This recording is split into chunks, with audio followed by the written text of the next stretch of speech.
C'est-à-dire qu'ils sont hors de la France. Ils sont hors de France. Macron, avec son histoire d'océan, il a quitté la France. Dans l'histoire de France, y compris l'histoire récente, quand un président sent que le pays lui échappe et qu'il y a une distorsion entre lui et son peuple, il s'en va.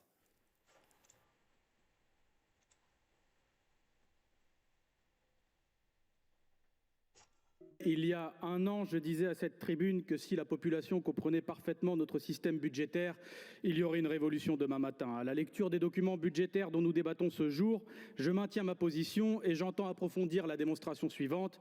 Par son budget, le gouvernement français pille son propre peuple et par son budget, le gouvernement français règne par le mensonge, la dissimulation et l'absence de vote démocratique. J'ai l'intention de marteler ces éléments parce qu'ils sont essentiels à la compréhension des événements, mais aussi parce qu'ils sont basés sur des faits incontestables, chiffrés, documentés, auxquels vous n'avez d'ailleurs jamais vraiment répondu.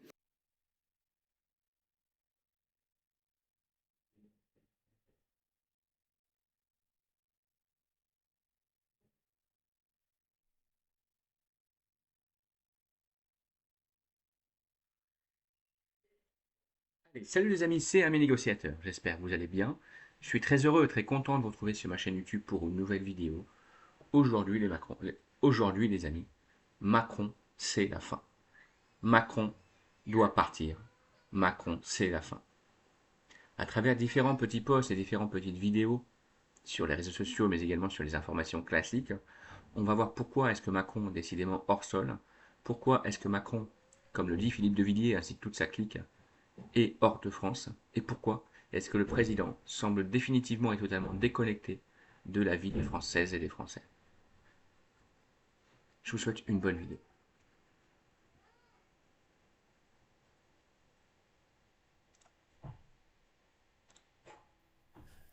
On pense à Mitterrand en 1924, on pense à Cotard. Alors moi, je m'adresse au président de la République en lui disant ceci. Monsieur le Président, vous voyez bien l'état du pays. Il n'y a plus d'obéissance, d'assentiment.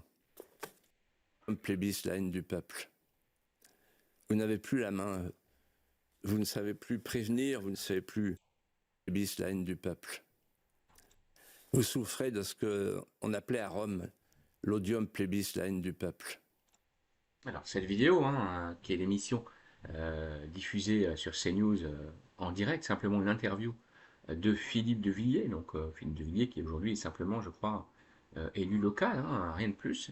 Eh bien, figurez-vous qu'elle a fait plus d'audience, oui, plus d'audience, que la diffusion télévisée, l'allocution télévisée en direct d'Emmanuel Macron, président de la République française, relayée par au moins 12 chaînes nationales et internationales en direct, avec force de publicité, de propagande et de teaser. Eh bien, cette simple interview de Philippe de Villiers a fait 6 fois plus d'audience que le discours d'Emmanuel Macron, que personne en vérité n'a regardé, puisque, comme le dit Philippe de Villiers, d'obéissance, d'assentiment. Vous souffrez de ce qu'on appelait à Rome l'odium plébiscite la haine du peuple. La haine du peuple. Les gens ne s'intéressent plus en fait à Macron. Et c'est là où c'est effarant de constater à tel point c'est simple, cette situation. La situation est celle-là en fait. La population française ne s'intéresse plus à Emmanuel Macron ni à son gouvernement, et encore moins à son Premier ministre, qui, je vous le rappelle, et c'est officiel, devient à ce jour le Premier ministre le plus impopulaire de toute la Ve République, le plus impopulaire. On n'a jamais fait plus bas, c'est bien simple. 87% de la population le rejette. 87% de la population n'a aucune confiance en ce monsieur. Et au-delà de ça, on s'aperçoit que Emmanuel Macron a beau gesticuler dans tous les sens, tantôt en appelant à la guerre contre la Russie, tantôt en appelant à la désescalade et tantôt en soufflant sur les braises du conflit israélo-iranien, tantôt en se rendant, et on ne sait même pas pourquoi, comment, au Groenland, eh bien plus personne ne s'intéresse réellement à ce qu'il fait, à ce qu'il dit, et plus grave, une grosse partie de la population maintenant est convaincue que quoi qu'il arrive, les décisions d'Emmanuel Macron et de son gouvernement ne seront faites ni pour le bien du peuple, ni même dans le bien de la logique. D'ailleurs, de nombreux tweeters et de nombreux vidéastes relaient qu'ils essaient de suivre les déplacements du président de la République et se déclarent De fidélité, il a explosé tous les compteurs. effarés par le nombre de déplacements du président de la République depuis la dernière dissolution, à croire que le président est déjà hors de la France, comme le dit Philippe de Villiers, et à croire que le président cherche à faire une fuite en avant. C'est bien simple, on a l'impression qu'il est partout et qu'il s'occupe de partout, sauf de la France. Tantôt en Groenland, tantôt à Monaco. Donc j'essaie de suivre le déplacement du président de la République, je suis fasciné. À mon avis, les compagnies aériennes sont forfaits en termes de carte de fidélité. Il a explosé tous les compteurs. Il en est à près de 300 déplacements. 300 déplacements. C'est inimaginable. Le week-end dernier, il était à Monaco. Là, il voulait un petit peu avoir du frais, donc il était au Groenland.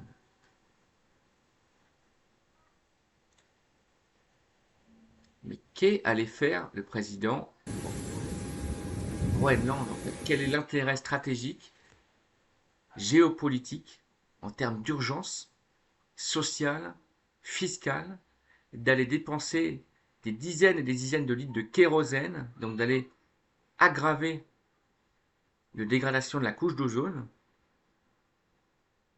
au Groenland? Quelle est l'urgence primordiale et incontournable d'aller au Groenland pour un président de la République en pleine crise sociale, démocratique, fiscale, financière et à l'aube d'une troisième guerre mondiale, déclenchée peut-être soit par l'Ukraine contre la Russie, soit par l'Iran contre Israël? Quel est l'intérêt géopolitique? Sinon, on peut en tout cas le penser, une fuite en avant qui ne dit pas son nom. Et comme dit encore une fois Philippe de Villiers,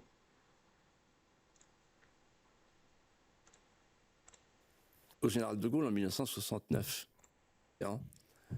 il a quitté la France.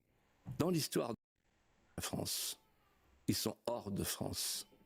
Macron, avec son histoire d'océan, il a quitté la France. Macron est déjà hors de France. Et c'est très grave ce qui se passe, c'est vraiment très grave. Macron fait une conférence de presse, je vous le disais en préambule, sur le conflit israélo-iranien relayé par BFM, LCI, France Info. Ce fut un flop monumental. Les chaînes de télévision en continu n'ont jamais connu un tel désastre, sauf peut-être lors de l'allocution télévisée d'un certain Lionel Jospin dans les années 80. C'est un flop monumental. La Bérésina en termes d'audience, Macron n'a même pas fait le poids, face à Philippe de Villiers sur CNews ou encore face à une rediffusion, et ça, les médias ne vous le disent pas, face à une simple rediffusion d'un épisode de Friends. C'est dire si la cote de popularité du président de la République est à son plus bas, plus personne ne semble vouloir l'écouter.